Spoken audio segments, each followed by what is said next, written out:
As an admin, you wear many hats. One of your most important tasks is adding new learners to your LMS.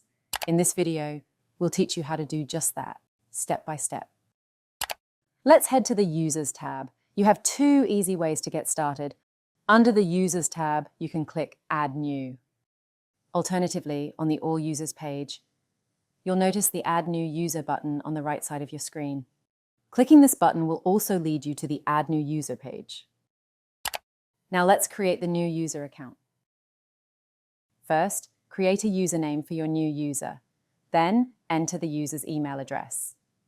This is how they'll receive notifications and login information. You also have the option to enter their first name, last name, and a website if applicable. Next, let's set the language preference for the user. You can choose from the available options or stick with the site's default language.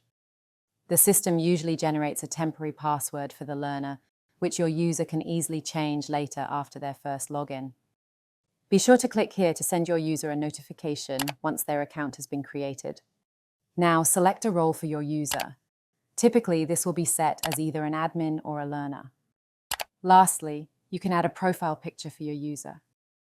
Once you've filled out all the details, simply click the Add New User button at the bottom of the page. As you'll already know, it's not unusual for login details for new software to end up in junk folders.